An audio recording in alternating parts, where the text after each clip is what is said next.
My name is Emma, and I was 25 when 5 whispered words at a family barbecue changed everything. I had just finished helping my aunt clear the dessert plates when I heard my cousin Jessica talking to her sister by the pool. "She's too fat to be a bridesmaid," Jessica whispered, her voice carrying just enough for me to catch every syllable. The plate in my hands nearly slipped as I realized she was talking about me. The thing about family gatherings is that they have this way of making you feel like you're still that awkward teenager who never quite fit in, no matter how much you've grown or accomplished since then. Before we jump back in, tell us where you're tuning in from, and if this story touches you, make sure you're subscribed, because tomorrow I've saved something extra special for you. Standing there in my aunt's kitchen, frozen with a stack of dessert plates in my hands, I felt every insecurity I had spent years building confidence over come rushing back in a single moment. Jessica wasn't just any cousin, she was my closest childhood companion, the girl I had shared secrets with during countless sleepovers, the one who had promised we would be each other's maid of honor when we eventually got married. I carefully set the plates down on the marble countertop, my hands trembling slightly as I processed what I had just heard. Through the sliding glass doors, I could see Jessica and her younger sister Madison lounging by the pool, their perfectly toned bodies glistening in the late afternoon sun. They were both naturally thin, the kind of effortlessly slim that had always made me feel like a giant whenever we stood together for family photos. Jessica's upcoming wedding had been the talk of our family for months, and I had been waiting for her to officially ask me to be part of her bridal party. We had even gone dress shopping together a few weeks earlier, though she had insisted it was just for fun and inspiration. Now everything made sense. The way she had steered me away from certain sections of the bridal store, her sudden interest in having a small, intimate wedding party, and most painfully, the way she had been avoiding direct conversations about her wedding plans whenever I was around. I pressed my back against the cool kitchen wall, taking deep breaths as I tried to calm the storm of emotions building in my chest. Part of me wanted to march outside and confront her immediately, but a larger part of me felt too humiliated to even move. My relationship with my weight had been complicated for as long as I could remember. Growing up in a family where most of the women were naturally petite, I had always been the bigger one, the one who had to shop in different sections, the one who got comments about having such a pretty face if only I would lose some weight. I wasn't obese by any medical standard, but I was curvy in a family that valued thin, and that difference had followed me through childhood, adolescence, and now into my adult life. Over the years I had worked hard to build my self-confidence, to find clothes that made me feel beautiful, and to surround myself with people who valued me for who I was rather than what I looked like. Jessica had always seemed to be one of those people. Throughout our teenage years, she had been the one defending me when other family members made thoughtless comments about my appearance. She was the one who had encouraged me to join the drama club in high school when I was too self-conscious to audition, and she was the one who had celebrated loudest when I graduated with honors from college with my degree in marketing. When she got engaged to her longtime boyfriend Ryan 6 months ago, I had genuinely been thrilled for her, and I had naturally assumed that our close relationship meant I would have a special role in her wedding. The sound of laughter from the pool area snapped me back to the present moment. I could hear Jessica talking about wedding dress styles and how important it was for everything to look cohesive in the photos. Her voice carried that particular tone of excitement that brides get when discussing their perfect day, and I realized with a sinking heart that her perfect day apparently didn't include me in any prominent way. I had been foolish to assume that our childhood bond would automatically translate into a place in her wedding party. I had been naive to think that all those years of friendship would outweigh her concerns about how I might look in photos. Taking another deep breath, I forced myself to rejoin the family gathering, carrying a tray of coffee cups outside to the patio where my relatives were scattered across various seating areas. My Aunt Patricia was holding court near the outdoor fireplace, regaling a captive audience with stories about her recent cruise to the Mediterranean. My Uncle David was manning the grill even though dinner had been served hours ago, periodically flipping burgers that no one had requested. Cousins and their children were scattered around the spacious backyard, creating the kind of chaotic but warm atmosphere that had defined our family gatherings for as long as I could remember. I set the coffee tray down on the patio table and tried to blend into the background, hoping to avoid any direct conversation until I could process what I had overheard. Unfortunately, my Aunt Patricia spotted me immediately and waved me over with the kind of enthusiasm that meant I couldn't politely decline. She was Jessica's mother, and the physical resemblance between them was striking. Both had the same delicate bone structure, the same naturally blonde hair, and the same way of carrying themselves that suggested they had never doubted their place in the world. "Emma, sweetheart," she called out, patting the empty chair beside her, "come sit with us. We were just talking about Jessica's wedding plans. You must be so excited to be part of everything." Her words felt like a knife twisting in my chest, especially because I could see the genuine warmth in her eyes.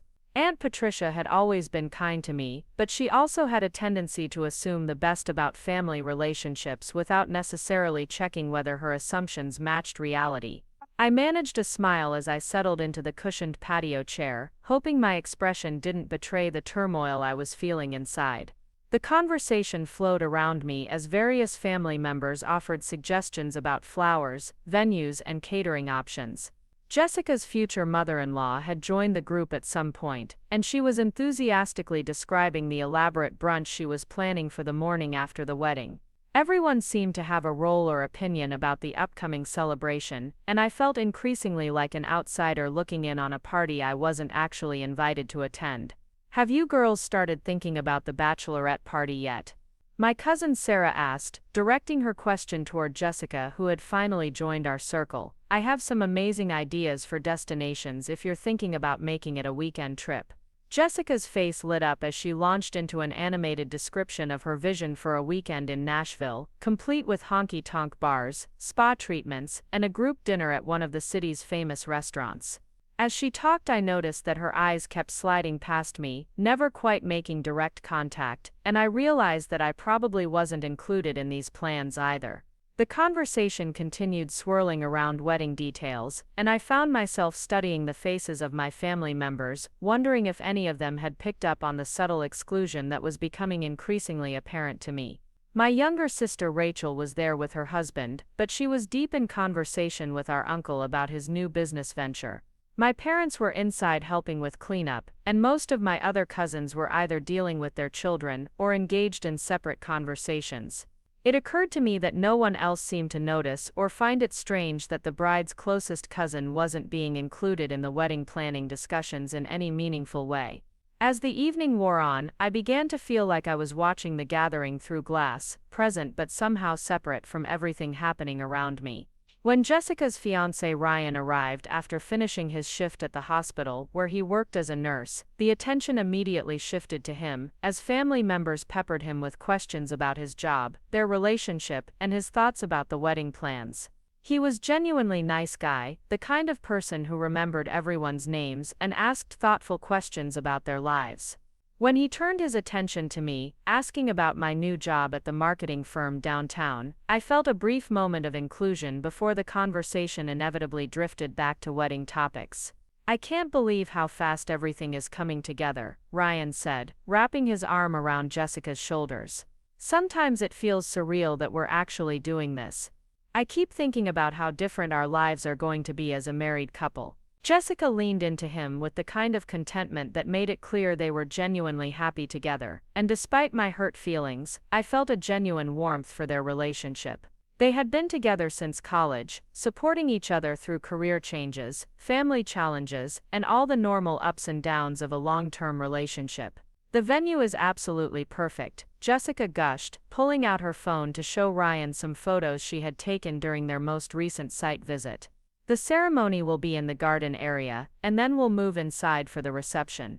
The coordinator says we can fit about 150 people comfortably, which is exactly what we wanted." As she scrolled through the images, I caught glimpses of an elegant estate with manicured gardens, rustic wooden arbors, and a grand ballroom with crystal chandeliers. It was clearly going to be a beautiful and sophisticated celebration. "Are you planning to have the bridal party get ready at the venue?" my Aunt Patricia asked. "Some places have lovely bridal suites where everyone can do hair and makeup together." Jessica nodded enthusiastically, explaining that the venue had a spacious bridal suite with professional lighting and plenty of room for the entire wedding party to prepare together. She described the morning timeline, the photographer's schedule, and the various traditions they were planning to incorporate into the day. With each detail she shared, the picture became clearer that extensive planning was already underway, and none of it included me. I excused myself to use the restroom, needing a moment alone to collect my thoughts and emotions. The guest bathroom was decorated with family photos spanning several decades, and I found myself staring at a picture from Jessica's high school graduation party. We were standing together in our caps and gowns, arms around each other's shoulders, both beaming with the kind of genuine happiness that comes from sharing important moments with people you love. I looked happy and confident in the photo, proud of my academic achievements and excited about starting college in the fall. Jessica looked radiant as always, but there was something in her expression that suggested she was genuinely proud to be celebrating with me. Looking at that photo, I tried to pinpoint when our relationship had started to change. In high school we had been inseparable, spending most weekends together, and constantly texting throughout the week. We had gone to the same summer camp for 3 years, where I had actually been more popular than Jessica, because of my sense of humor and willingness to participate in all the camp activities. During our college years, we had stayed in touch despite attending different universities, visiting each other for homecoming weekends, and maintaining long phone conversations about our classes, relationships, and future plans. The shift had been gradual, so subtle that I was only now recognizing it in retrospect. After college, when we had both moved back to our hometown and started our careers, our friendship had become more surface level. We still saw each other at family gatherings and occasionally grabbed coffee or attended movies together, but the deep conversations and emotional intimacy had faded. I had attributed this to the natural evolution of adult friendships, the way people grow apart as their lives become busier and more complex. Now I wondered if Jessica's feelings about my appearance had been influencing her behavior toward me for longer than I had realized. When I returned to the patio, the gathering was beginning to wind down. Some of the families with young children had already left, and others were starting to collect their belongings and say their goodbyes. I helped my aunt carry serving dishes into the kitchen, grateful for the distraction of cleaning up. As I loaded the dishwasher, I overheard Jessica on the phone with someone, presumably one of her bridesmaids, discussing dress fittings and color schemes. Her voice carried the excitement and stress that seemed to characterize all her wedding-related conversations, and I felt a pang of sadness that I wouldn't be part of those memories. My parents appeared in the kitchen as I was finishing with the dishes, ready to head home after what had been a long but enjoyable family gathering. My mother looked tired but happy, the way she always did after spending time with her extended family. She had grown up as the youngest of 4 siblings, and these gatherings were important to her sense of connection and belonging.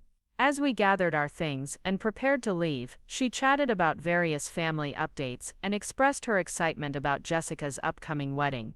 "It's going to be such a beautiful celebration," she said as we walked to the car. "Jessica has such elegant taste, and Ryan seems like such a wonderful young man. I'm so happy for them." I nodded in agreement, not trusting myself to say much without revealing the emotional turmoil I was experiencing. My parents had always been supportive of me, but they also had a tendency to see the best in family situations and might not understand the complexity of what I was feeling. The drive home was quiet, with my father focusing on navigating the evening traffic and my mother scrolling through the photos she had taken during the gathering. I stared out the window at the familiar neighborhoods of my childhood, thinking about how much had changed since those early days when Jessica and I had been inseparable. Back then, our biggest concerns had been things like whether we would be in the same classes at school, or who would get to be the princess when we played dress-up. The complications of adult relationships, career pressures, and social expectations had seemed impossibly far away. When we pulled into the driveway of my childhood home, where I had moved back temporarily, while saving money for a house down payment, I felt a mixture of relief and dread. I was grateful to be away from the family gathering, where I had felt so excluded, but I also knew that I would now have time to fully process what had happened, and what it might mean for my relationship with Jessica going forward. My parents headed inside to watch their usual Sunday evening television programs, while I retreated to my bedroom to think through everything that had occurred. Sitting on my bed surrounded by the familiar belongings of my teenage years, I tried to decide how to handle the situation. Part of me wanted to confront Jessica directly, to ask her point blank whether I was going to be included in her wedding party, and to address the comment I had overheard. Another part of me felt too hurt and embarrassed to bring up the subject at all. I worried that confronting her would only confirm what I already suspected and make our relationship even more awkward going forward. I picked up my phone several times to text or call Jessica, but each time I found myself unable to find the right words. What exactly was I supposed to say? I overheard you calling me too fat to be a bridesmaid. Preparing and narrating this story took us a lot of time, so if you are enjoying it, subscribe to our channel. It means a lot to us. Now back to the story. The very thought of having that conversation made my stomach twist with anxiety and humiliation. I considered talking to my sister Rachel about the situation, but she had her own busy life with her husband and young daughter, and I didn't want to burden her with family drama. Instead, I found myself scrolling through social media, looking at Jessica's recent posts about her engagement and wedding planning. Her Instagram feed was filled with perfectly curated images of engagement photos, ring close-ups, venue visits, and bridal magazine spreads. In several of the photos, she was with other young women who I recognized as her college friends and coworkers, all of them slim and polished in the way that seemed to come so naturally to her social circle. Looking at these images, I could see how I would stand out in ways that might not align with her vision for her perfect wedding day. The rational part of my mind understood that weddings brought out intense emotions and sometimes caused people to behave in ways that didn't reflect their true character. I had heard countless stories about bridezillas and wedding stress causing temporary insanity in otherwise reasonable people. Perhaps Jessica's comment had been a momentary lapse in judgment, influenced by pressure from other people or anxiety about having everything look perfect in her wedding photos. Maybe she was struggling with how to handle the situation and hadn't intended for me to overhear her private conversation with her sister, but the emotional part of my mind couldn't shake the hurt and rejection I felt. This wasn't just about being excluded from a wedding party. It was about being rejected by someone I had considered one of my closest family members because of my physical appearance. It was about years of friendship apparently being outweighed by concerns about how I would look in photographs. It was about the realization that our relationship might not have been as strong or unconditional as I had believed. As the evening grew later, I found myself thinking about all the other times in my life when my weight had affected how people treated me or what opportunities were available to me. There had been the high school dance where my crush had asked someone else because, as I later learned, his friends had made jokes about my size. There had been the college internship where I had felt like I had to work twice as hard to prove myself because I didn't fit the typical image of someone in the marketing field. There had been countless social situations where I had felt self-conscious or excluded because of my appearance. I had worked hard over the years to build my confidence and to surround myself with people who valued me for my personality, intelligence, and character rather than my physical appearance. My job at the marketing firm was going well, and my colleagues seemed to respect my work and ideas. I had a small but close group of friends who supported me through both good times and challenges. I had hobbies and interests that brought me joy and a sense of accomplishment. In most areas of my life, I felt successful and valued. But this situation with Jessica had awakened all those old insecurities and reminded me that no matter how confident I became or how successful I was in other areas of my life, there would always be people who judged me primarily on my appearance. It was a harsh reminder that family relationships, which I had always assumed were unconditional, could be just as complicated and hurtful as any other kind of relationship. Eventually, exhaustion overtook my racing thoughts, and I fell into a restless sleep filled with anxiety dreams about weddings, family gatherings, and conversations that seemed to happen around me rather than with me.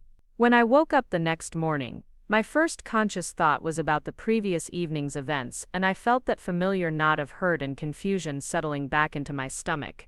I knew that I couldn't continue indefinitely without addressing the situation somehow, but I still wasn't sure what approach would be best for both my emotional well-being and my ongoing relationship with Jessica and the rest of my family. The following week passed in a haze of normalcy that felt completely surreal given the emotional bomb that had exploded in my life. I went to work, attended meetings, responded to emails, and participated in client presentations as if nothing had changed. My colleagues at Morrison Marketing had no idea that I was struggling with family drama, and I preferred it that way. Work had always been a refuge for me, a place where my contributions were valued and my appearance was largely irrelevant to my success. On Wednesday afternoon, I was in the middle of reviewing campaign analytics when my phone buzzed with a text message from Jessica. My heart immediately started racing as I saw her name on the screen. The message was brief and cheerful, asking if I wanted to meet for coffee that weekend to catch up.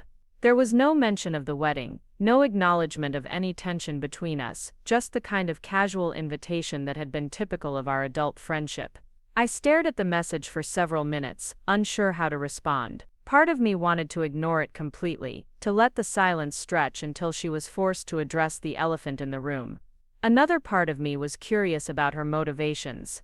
Did she want to officially uninvite me from wedding events I had never been invited to in the first place? Was she planning to ask me to be a bridesmaid after all, perhaps feeling guilty about her previous comments? Or was she genuinely oblivious to the fact that I had overheard her conversation and expected us to continue our relationship as if nothing had happened?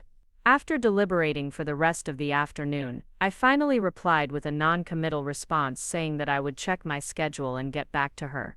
It wasn't exactly a lie, since I did need time to think about whether I was emotionally prepared for that conversation. I spent the remainder of the week oscillating between wanting to confront the situation head-on and wanting to avoid it entirely. The uncertainty was almost worse than the original hurt, because it left me in a state of constant anxiety about what might happen next. By Friday evening, I had decided that meeting with Jessica was probably inevitable. Whether I initiated the conversation or she did, we were going to have to address our relationship at some point, especially with her wedding only 3 months away. I texted her back confirming that I could meet for coffee on Saturday afternoon at our usual spot, a small cafe near the downtown area where we had met several times over the past year. Saturday morning arrived gray and drizzly, matching my mood perfectly. I spent an excessive amount of time choosing what to wear, ultimately settling on a navy blue dress that I knew was flattering and made me feel confident. If this conversation was going to be about my appearance in any way, I wanted to look my best. I arrived at the cafe a few minutes early and chose a table in the back corner where we could have some privacy for what might turn into a difficult discussion. Jessica walked in right on time, looking effortlessly put together in a way that had always seemed to come naturally to her. She was wearing a cream-colored sweater and dark jeans, her blonde hair pulled back in a casual ponytail that somehow managed to look perfectly styled. When she spotted me, her face lit up with a genuine smile that made my chest tighten with confusion. Either she was an excellent actress, or she truly had no idea that I had overheard her comment about my weight. "Emma," she called out, weaving through the tables to reach me. "I'm so glad we could finally do this. It feels like forever since we've had a chance to really talk." She leaned down to give me a quick hug before settling into the chair across from me, immediately launching into chatter about the traffic, the weather, and her excitement about having a relaxing Saturday afternoon. As we ordered our drinks and settled into conversation, I found myself studying her face for any signs of guilt, discomfort, or hidden agendas. But Jessica seemed completely at ease, asking about my job, my parents, and my general life updates with what appeared to be genuine interest. She shared stories about wedding planning stress, funny incidents with vendors, and her excitement about the honeymoon they had planned for Ireland. For the first 20 minutes of our conversation, it felt exactly like the comfortable, familiar dynamic we had maintained for years. Then she pulled out her phone and started showing me photos from her recent bridal shower, which had apparently been hosted by Ryan's sister the previous weekend. The pictures showed a beautiful outdoor party with elegant decorations, delicious-looking food, and about 15 women who I recognized as Jessica's college friends, co-workers, and future in-laws. As she scrolled through the images, pointing out funny moments and sweet gifts she had received, I felt that familiar knot forming in my stomach. "It was absolutely perfect," she gushed, pausing on a group photo of all the attendees. "Sarah did such an amazing job with all the details, and everyone was so generous with their gifts. We got almost everything on our registry, plus some beautiful surprises." I studied the photo, noting that every woman in the picture fit a very similar physical profile. They were all young, all conventionally attractive, and all significantly smaller than me. The visual confirmation of my exclusion hit harder than I had expected.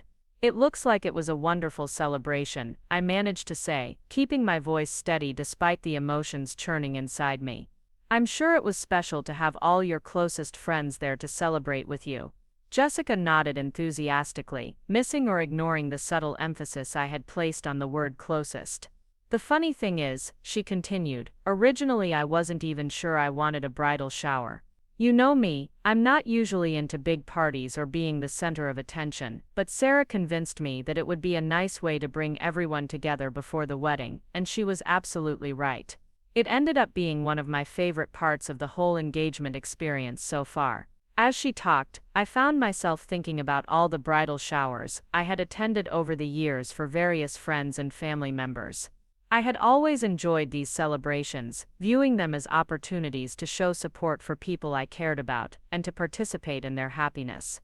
The idea that I hadn't even been considered for Jessica's guest list was more painful than I had anticipated.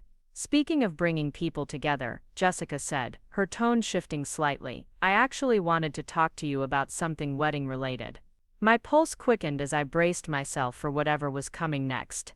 This was clearly the real reason she had suggested our coffee meeting, and I tried to prepare myself for various possibilities ranging from a last-minute bridesmaid invitation to a request for me to help with some behind-the-scenes wedding task. Ryan and I have been thinking about the reception, and we really want to make sure we have some special moments with family members who mean a lot to us. She began, her words careful and measured. We were wondering if you would be willing to give a toast during dinner. Something short and sweet about our families coming together, or maybe some funny memories from when we were kids.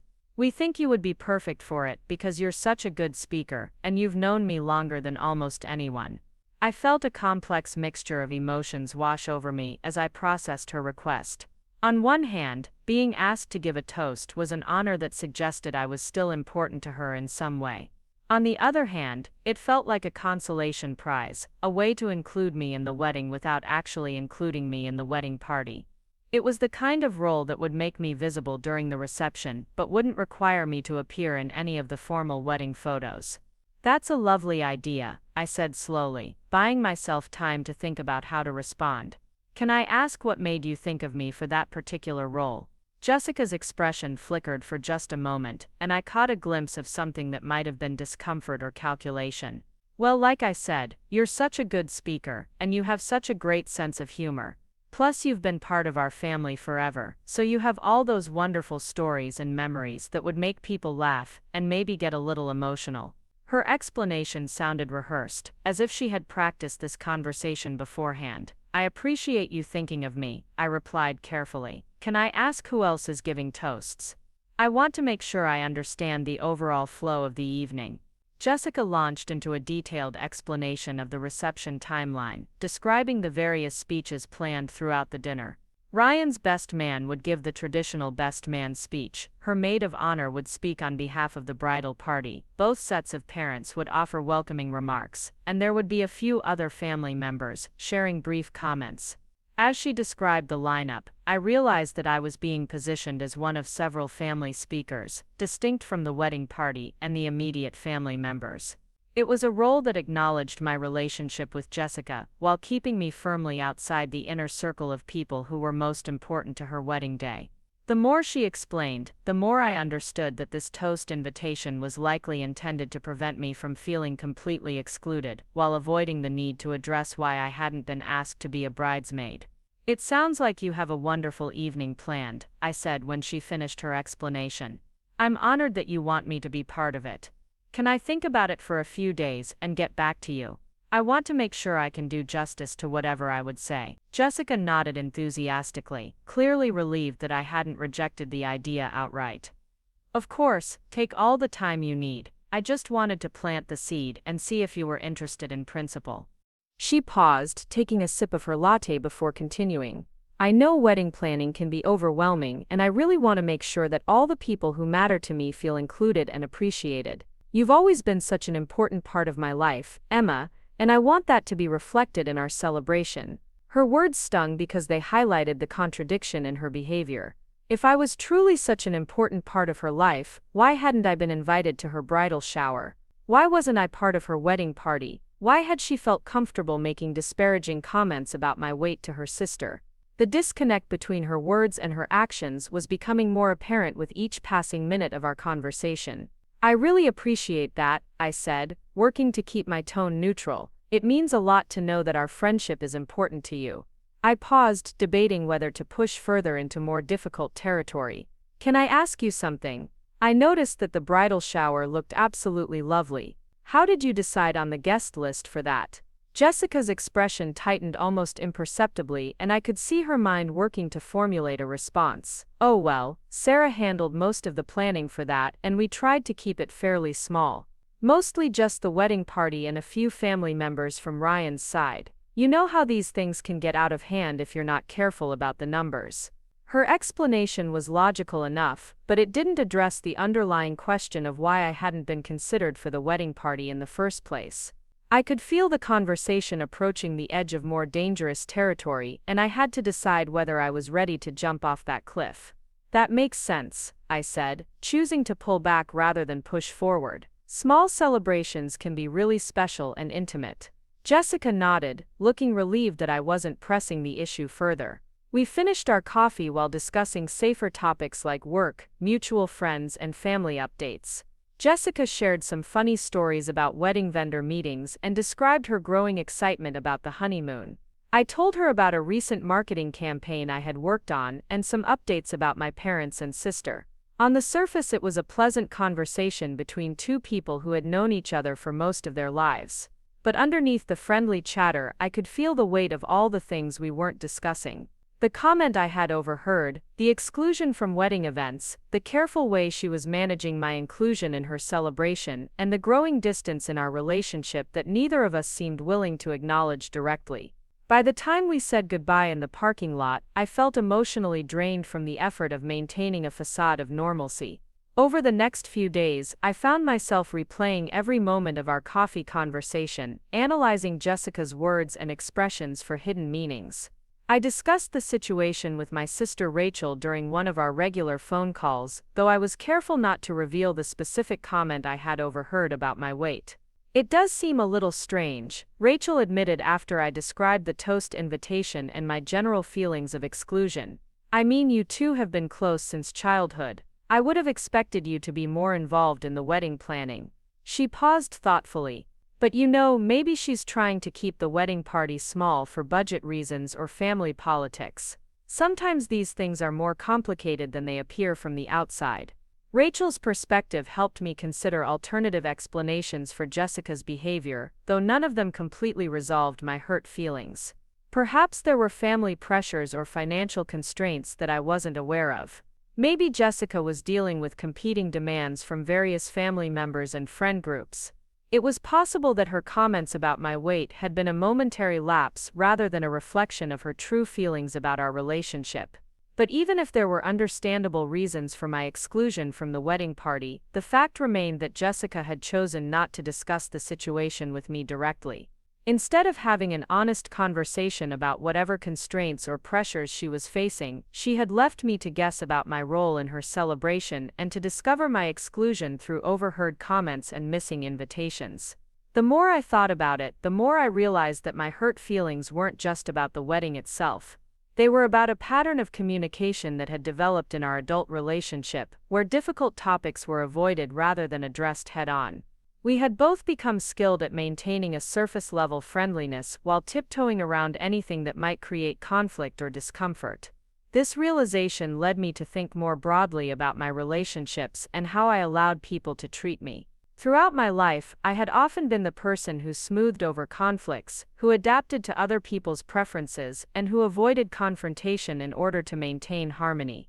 While these traits had served me well in many situations, they had also allowed some people to take advantage of my accommodating nature. As Jessica's wedding date approached, I knew I would have to make some decisions about how to handle the situation. I could continue pretending that everything was normal, give the toast she had requested, and maintain our superficial relationship indefinitely. Alternatively, I could use this situation as an opportunity to establish healthier boundaries and communication patterns, even if that meant risking some discomfort or conflict. The toast invitation itself had become a symbol of these larger relationship dynamics. Accepting it would signal that I was willing to continue accepting whatever role Jessica chose to give me, regardless of how that role made me feel. Declining it would force a more direct conversation about our relationship and my feelings about how I had been treated. 2 weeks after our coffee meeting, I still hadn't given Jessica an answer about the toast. She had sent a couple of gentle follow-up texts, each one striking a balance between enthusiasm and patience. I could tell that she was hoping I would simply accept the invitation and allow us to move forward without any difficult conversations.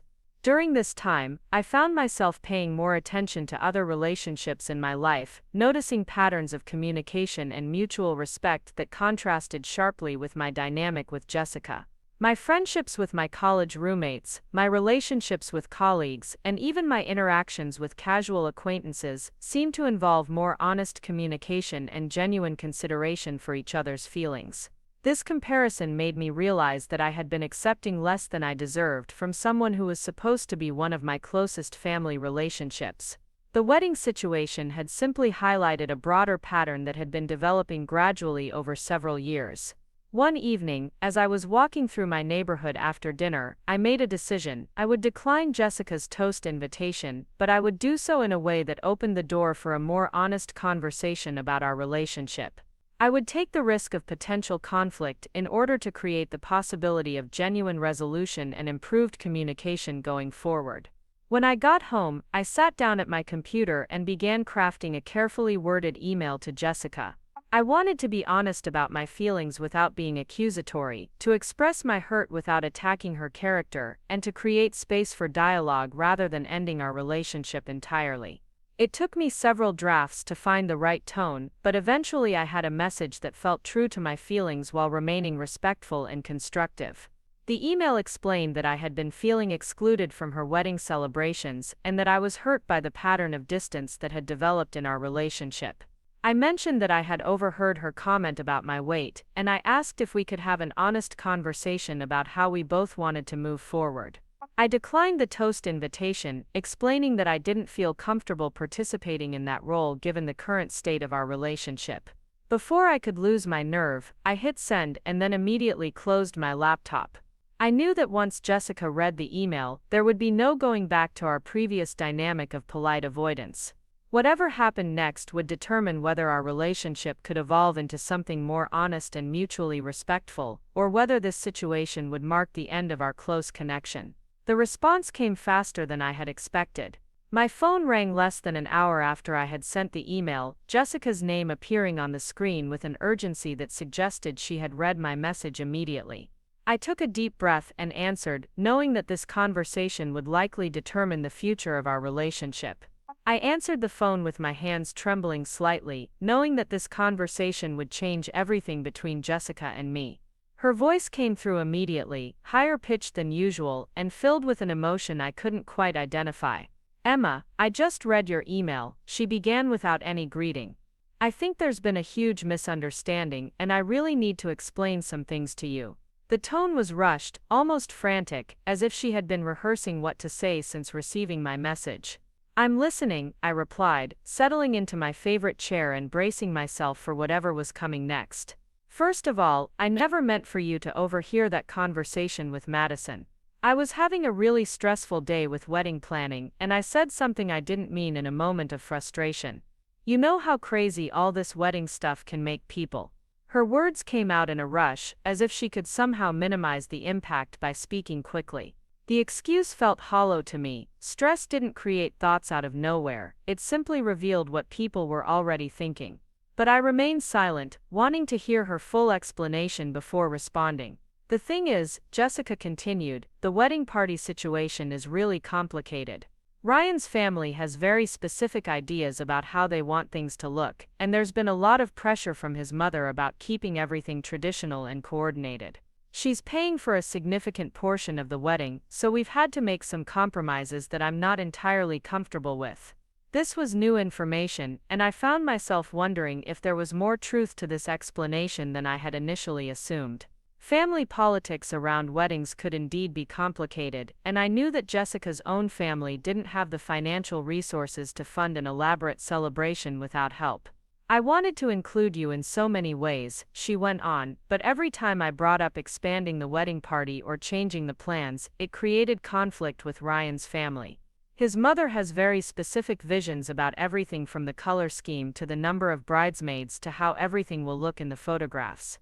As she spoke, I could hear genuine distress in her voice, and for a moment I felt a flicker of sympathy for the position she might be in.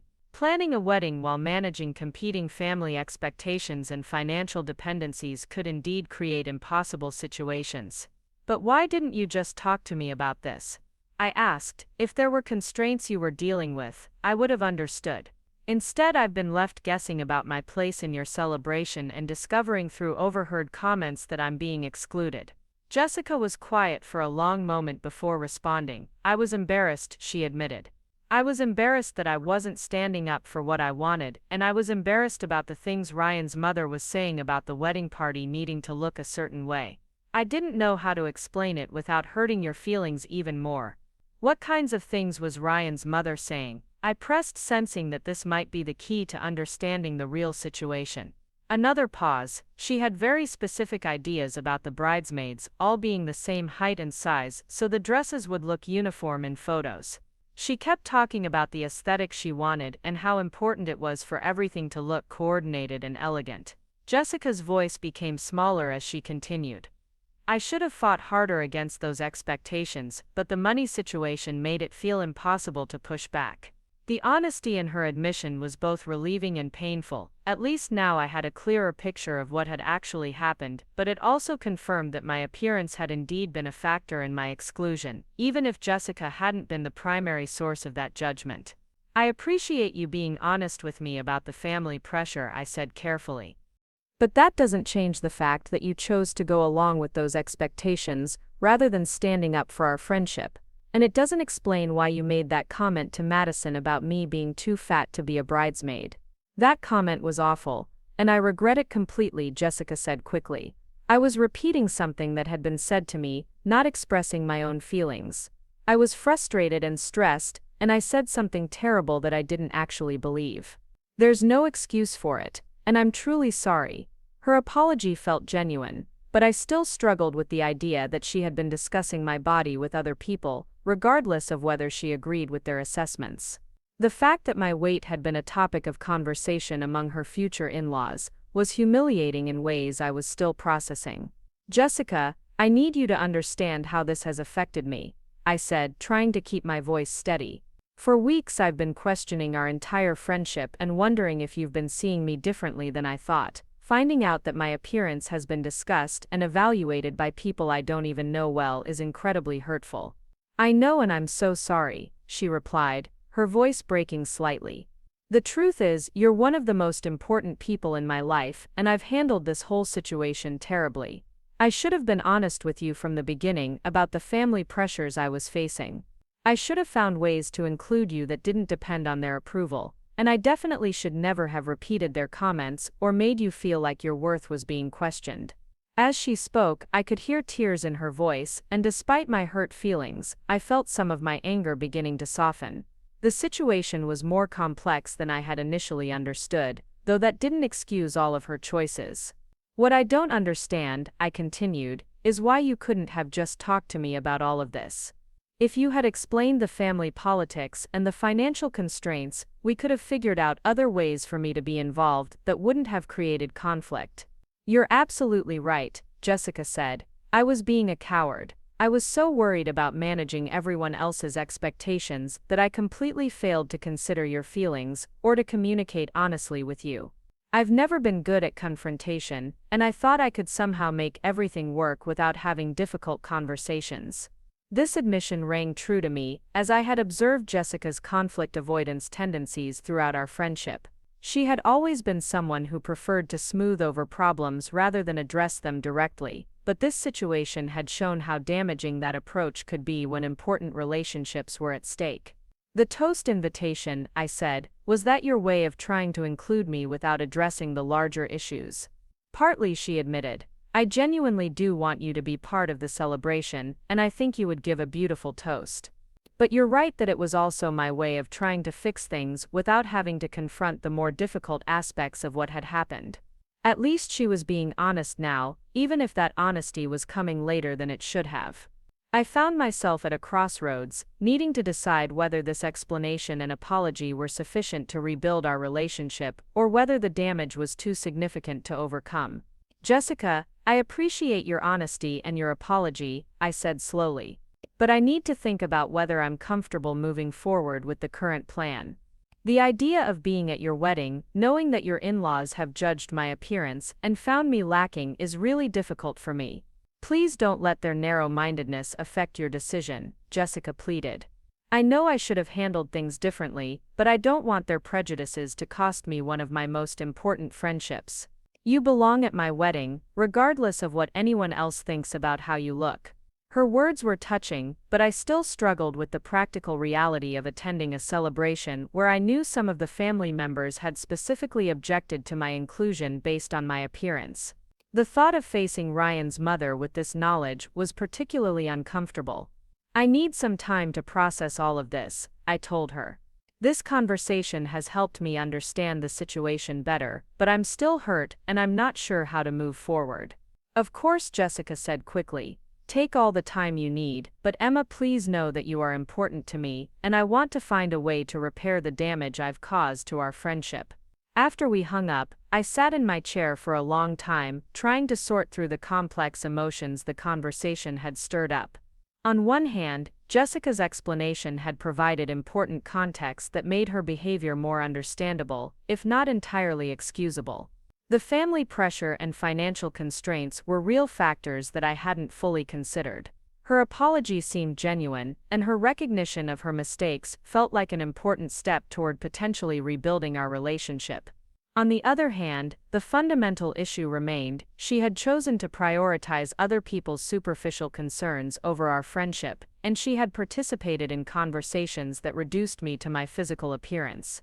Even if she regretted those choices now, they had revealed something about her character and priorities that I was still struggling to accept. Over the next few days, I found myself discussing the situation with my sister Rachel, who offered a perspective that helped me think about the situation more clearly. It sounds like Jessica made some really poor choices, Rachel said during one of our evening phone calls. But it also sounds like she's genuinely trying to make amends and that she's learned something from this experience. The question is whether you think the friendship is worth salvaging and whether you believe she can do better going forward. Rachel's framing helped me realize that my decision didn't have to be all or nothing. I could choose to give Jessica another chance while also maintaining clear boundaries about how I expected to be treated in the future. I could attend her wedding without pretending that everything was perfectly fine between us. What would it look like if you decided to move forward? Rachel asked, what would you need from her to feel comfortable rebuilding the friendship? That question prompted me to think seriously about what conditions would make me feel respected and valued in our relationship going forward. I realized that I needed Jessica to demonstrate through her actions, not just her words, that she had learned from this experience. I needed her to show that she could stand up for our friendship, even when it might create some discomfort or conflict with other people. Most importantly, I needed to know that she would communicate honestly with me about difficult topics rather than trying to manage situations through avoidance and half-truths. The wedding crisis had shown me how much damage could be caused when important issues were left unaddressed. A week after our phone conversation, I called Jessica back with my decision. I would attend her wedding as a guest, but I would not give the toast she had requested. I wanted to be there to celebrate her marriage because I genuinely cared about her happiness, but I wasn't ready to take on a special role that felt like it was motivated more by guilt than by genuine appreciation for our friendship. I understand, Jessica said when I explained my position. I'm grateful that you're willing to come at all, and I respect your decision about the toast. I hope that over time I can prove to you that I've learned from my mistakes and that our friendship is important enough to me to fight for when it matters. Her response gave me hope that we might be able to rebuild our relationship on a stronger foundation. The wedding was still 6 weeks away, which would give us both time to process what had happened and to begin the work of repairing the trust that had been damaged. As the wedding date approached, Jessica made several gestures that suggested she was serious about making amends. She invited me to join her for a dress-fitting appointment, where she asked for my honest opinion about her choices and seemed genuinely interested in my thoughts. She also made a point of including me in group text conversations about pre-wedding events, even though I wasn't participating in all of them. Most significantly, she had a conversation with Ryan about the situation, and he reached out to me directly to apologize for his family's behavior and to assure me that I was welcome at their celebration. His message was brief but sincere, and it demonstrated that Jessica had been honest with him about what had happened. The morning of the wedding arrived with perfect weather and a sense of nervous anticipation on my part. I had chosen my outfit carefully, selecting a dress that made me feel confident and beautiful while still being appropriate for my role as a guest, rather than a member of the wedding party. As I got ready, I reflected on how much the past few months had taught me about standing up for myself and setting boundaries in important relationships. When I arrived at the venue, a beautiful garden estate about 30 minutes outside the city, I was struck by how elegant and thoughtfully planned everything appeared. Jessica had clearly put enormous effort into creating a celebration that reflected her and Ryan's personalities and values. Despite the complications that had led up to this day, I felt genuinely happy for them and excited to witness their commitment to each other. The ceremony was lovely, intimate and heartfelt in ways that felt authentically like Jessica and Ryan. As I watched them exchange vows under an arbor covered in white roses and greenery, I found myself getting emotional about their obvious love for each other and their excitement about building a life together. Whatever challenges had surrounded the wedding planning, the actual celebration felt joyful and meaningful. During the cocktail hour, I had the opportunity to meet some of Ryan's family members, including his mother. The interaction was polite but somewhat stilted, and I could sense that she was aware of the tension that had existed around the wedding party decisions. However, several other family members went out of their way to make me feel welcome, and I began to suspect that not everyone in Ryan's family had shared his mother's concerns about the wedding aesthetics. The reception dinner was delicious, and I found myself seated at a table with some of Jessica's college friends, who were warm and inclusive despite the fact that I was somewhat outside their immediate social circle. As the evening progressed, I felt increasingly comfortable and began to remember why I had valued my friendship with Jessica in the first place. When it came time for the toasts, I listened as Ryan's best man shared funny stories about their friendship, and Jessica's maid of honor spoke about their bond and her excitement for Jessica's future. The speeches were heartfelt and entertaining, and I felt a moment of wistfulness about what it might have been like to have been part of the wedding party under different circumstances. But as the evening continued, I realized that I was genuinely enjoying myself and that my decision to attend had been the right one. I was there to celebrate two people I cared about, and I was doing so on my own terms, rather than accepting a role that had felt uncomfortable or inauthentic. Near the end of the reception, Jessica found me during a quiet moment and asked if we could talk privately. We stepped outside onto a terrace overlooking the gardens where the ceremony had taken place earlier that day. "Emma, I just wanted to thank you for being here tonight," she said, her eyes bright with tears of happiness and possibly some lingering emotion from our recent difficulties. "I know it hasn't been easy, and I know I have more work to do to earn back your trust. But having you here to celebrate with us means more to me than you know." "I'm glad I came," I replied honestly. "It's been a beautiful celebration, and I can see how happy you and Ryan are together. That's what matters most." We hugged briefly, and I felt a sense of closure about the immediate crisis that had brought us to this point. Our friendship would likely never be exactly the same as it had been before, but perhaps it could evolve into something more honest and mutually respectful. As I drove home that night, I reflected on everything I had learned about myself and my relationships over the past few months.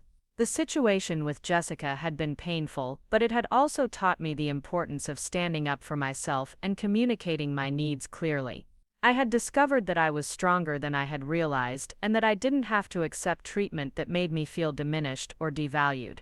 Most importantly, I had learned that real friendship requires honesty, even when that honesty is uncomfortable. The crisis had forced both Jessica and me to confront patterns in our relationship that had been developing for years, and while the process had been difficult, it had ultimately created the possibility for a stronger connection going forward. 6 months later, Jessica and I meet for coffee regularly again, but our conversations are deeper and more authentic than they had been in years. She has followed through on her commitment to better communication, and I have continued to practice setting boundaries and expressing my needs clearly. Our friendship is different now, perhaps less effortless but more genuine, built on a foundation of mutual respect rather than just shared history. The wedding experience taught me that sometimes the most important gift you can give yourself is the courage to demand the respect you deserve, even from people you love. It showed me that standing up for yourself doesn't always mean ending relationships, but it does mean being willing to risk change in order to create something better. Most importantly, it reminded me that my worth isn't determined by other people's judgments about my appearance, and that the people who truly matter will value me for who I am, rather than what I look like. 2 years after Jessica's wedding, I stood in front of my bedroom mirror adjusting the straps of my own wedding dress. The ivory silk fell perfectly over my curves, custom tailored to celebrate rather than hide my body. My reflection showed a woman who had learned to love herself completely, someone who radiated confidence from the inside out. "Emma, you look absolutely radiant," my maid of honor Rachel said as she entered the room. Behind her followed my bridesmaids, a diverse group of women I had chosen based on their character, loyalty, and the joy they brought to my life. There was Sarah from college, who had supported me through late-night study sessions and heartbreaks. There was Maya from work, whose quick wit and fierce advocacy had made her an instant friend. And yes, there was Jessica, who had earned her place through years of rebuilt trust and genuine friendship. The journey to this moment had been unexpected in every way. 3 months after Jessica's wedding, I had met David at a marketing conference in Chicago. He was presenting on sustainable business practices while I was there for a session on digital advertising trends. During the lunch break, we had ended up at the same table by accident, and our conversation had flowed so naturally that we missed the entire afternoon session. David was different from anyone I had dated before. He was an environmental consultant who cared deeply about making the world better, someone whose eyes lit up when he talked about renewable energy projects and conservation efforts. More importantly, he saw me exactly as I was and loved every part of what he found. When he looked at me, I could see genuine appreciation and desire, never judgment or wishful thinking about how I might look different. Our relationship had developed slowly and authentically. He never made me feel like I needed to change anything about myself to be worthy of his love. When I told him about my experiences with body shaming and family rejection, he listened with the kind of anger that comes from truly caring about someone's pain. He understood that my confidence was hard-won and precious, and he never took it for granted. "Are you nervous?" Jessica asked as she helped me with my necklace, a vintage piece that had belonged to my grandmother. Her question was gentle, tinged with the kind of care that had characterized our rebuilt friendship. We had worked hard to get to this point, having difficult conversations about respect, boundaries, and what it meant to truly support each other. "Not nervous about marrying David," I replied honestly, more like excited nervous about the party, and making sure everyone has a wonderful time. It was true, I felt completely certain about my decision to marry David, but I wanted our wedding celebration to reflect the values we shared and the community we had built together.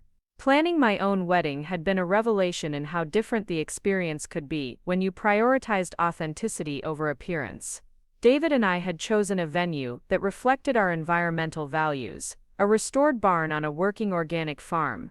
Instead of focusing on creating magazine-perfect photos, we had centered our decisions around creating meaningful experiences for our guests and celebrating our commitment in ways that felt true to who we were. My wedding party reflected this philosophy. I had asked the women who mattered most to me, regardless of their size, height, or how they might look in photographs. Sarah was tall and athletic, Maya was petite and curvy, Rachel was somewhere in between, and Jessica had a completely different body type from all of us. When we went dress shopping together, I had chosen a color palette and asked each woman to find a dress in that range that made her feel beautiful and confident. The result was a group of women who looked radiant because they felt comfortable and valued. 5 minutes until we need to head downstairs, my wedding coordinator announced from the doorway. I took a final look around the bridal suite, filled with flowers from the farm's gardens and natural light streaming through large windows. Everything felt perfect, not because it was flawless, but because it was authentically us. As we made our way to the ceremony space, I caught glimpses of our guests taking their seats among the lavender fields. David and I had invited people who had supported our relationship and who understood what marriage meant to us. There were colleagues who had become friends, family members who had always accepted me unconditionally, and chosen family members who had proven their loyalty over time. I spotted Ryan and Jessica's baby daughter in the front row, now 18 months old and absolutely adorable in her tiny flower girl dress. Jessica's journey into motherhood had taught her even more about standing up for what mattered, and she had become a fierce advocate for raising her daughter to value character over appearance. Their family had become a beautiful example of how people could grow and change when they committed to doing better. When the music began and I started my walk down the aisle, I felt surrounded by love and support in ways I had never experienced before. Every person in those chairs was there because they wanted to celebrate David and me, not because of social obligation or family politics. The authenticity of the moment was overwhelming in the best possible way. David stood at the end of the aisle, looking handsome and emotional, his eyes never leaving mine as I approached. When I reached him, he took my hands and whispered, "You look incredible," in a way that made me feel like the most beautiful woman in the world. His love had taught me to see myself through kinder eyes, to appreciate my body for its strength and capabilities, rather than judging it against impossible standards. Our ceremony was officiated by David's college professor, someone who had known him for years, and who had spent time getting to know us as a couple. Instead of generic vows, we had written personal promises that reflected our specific journey and commitment to each other. When David promised to love me exactly as I was, while supporting my continued growth, I felt tears of joy running down my cheeks. My own vows spoke about learning to love myself through his eyes, about finding partnership that enhanced rather than diminished who I was, and about building a life together based on shared values rather than external expectations. As I spoke, I could see our guests nodding and smiling, clearly moved by the authenticity of our promises to each other.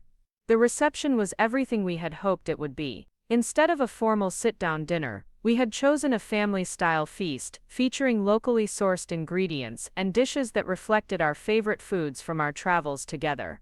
The atmosphere was relaxed and joyful, with guests mingling naturally and children playing in the designated areas we had created. When it came time for toasts, Rachel spoke beautifully about watching me grow into someone who knew her own worth. She talked about the journey I had taken to build genuine confidence and find a partner who appreciated every part of who I was. Sarah shared funny stories about our college adventures and how proud she was to see me creating the life I truly wanted. Maya's toast focused on the professional growth she had witnessed and how my personal confidence had translated into career success and leadership abilities.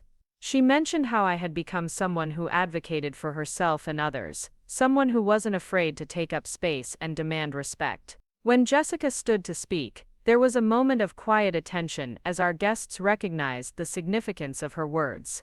She had asked permission to address the journey our friendship had taken, and I had agreed because I believed her perspective had value. "Emma taught me one of the most important lessons of my adult life," Jessica began, her voice clear and strong. "She taught me that real friendship requires courage. The courage to have difficult conversations, the courage to stand up for what's right even when it's uncomfortable, and the courage to admit when you've made mistakes and commit to doing better." She continued, "Watching Emma find her voice and demand the respect she deserved changed how I think about all my relationships. She showed me that loving someone means seeing their worth clearly and defending it, not just when it's easy but especially when it's hard. Emma, thank you for not giving up on our friendship and for teaching me what it means to love someone authentically." Her words brought tears to many eyes, including mine. The growth we had both experienced through our conflict and reconciliation had created something stronger than our original childhood bond. We had built a friendship based on mutual respect and honest communication, rather than just shared history. As the evening continued, I found myself reflecting on how different this celebration felt from Jessica's wedding 2 years earlier. Both had been beautiful in their own ways, but mine felt like a true reflection of who David and I were rather than an attempt to meet external expectations. Every detail, from the wildflower centerpieces, to the acoustic music, to the casual elegance of the whole event, felt authentically us. During our first dance, David and I swayed to a song we had chosen together, one that spoke about accepting love exactly as it comes, rather than trying to change it into something else. As we moved together, I felt profound gratitude for the journey that had brought me to this moment. The pain I had experienced around Jessica's wedding had ultimately led me to deeper self-knowledge and clearer boundaries, which had prepared me to recognize and accept the kind of love David offered. "What are you thinking about?" David murmured as we danced, clearly noticing the contemplative expression on my face. "Just how grateful I am for everything that brought us here," I replied, "even the difficult parts that taught me what I deserved, and helped me become someone worthy of this kind of love."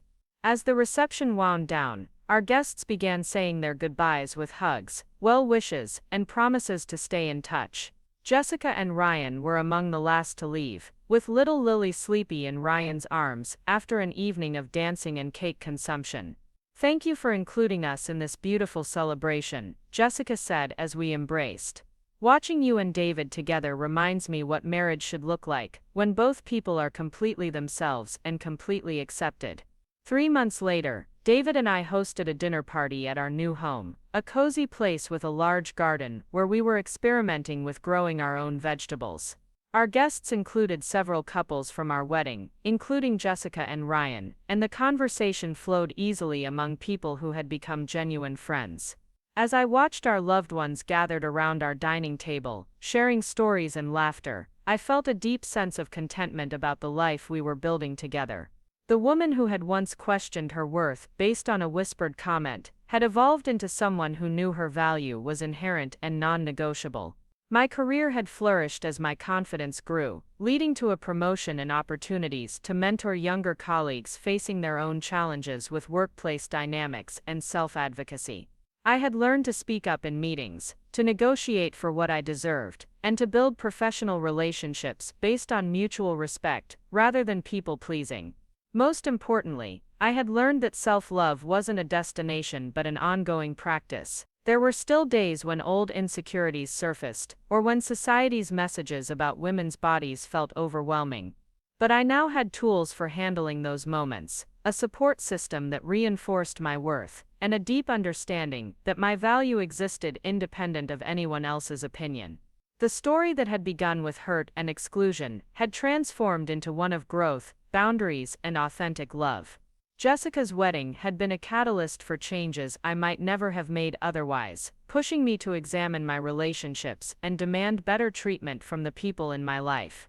As I cleared dishes from our dinner party, David came up behind me and wrapped his arms around my waist, resting his chin on my shoulder. "Penny for your thoughts," he said, a phrase that had become our shorthand for deeper check-ins. "Just thinking about how everything worked out exactly as it should have," I replied, leaning back into his warmth. "Even the painful parts led to something beautiful." The journey from that family barbecue where I first heard those devastating words to this moment of domestic happiness had been longer and more complex than I could have imagined. It had required me to confront uncomfortable truths about family dynamics, to rebuild relationships on stronger foundations, and to develop the kind of self-respect that attracted healthy love. Looking back, I could see that Jessica's rejection had been a gift disguised as betrayal. It had forced me to stop accepting less than I deserved, and to build a life based on my own values, rather than other people's expectations. It had taught me that sometimes the most loving thing you can do is refuse to participate in systems that diminish your worth. Now surrounded by people who loved and respected me exactly as I was, married to a man who celebrated every part of me, and confident in my own value, regardless of external validation, I understood that the best revenge against those who try to make you feel small is simply refusing to shrink.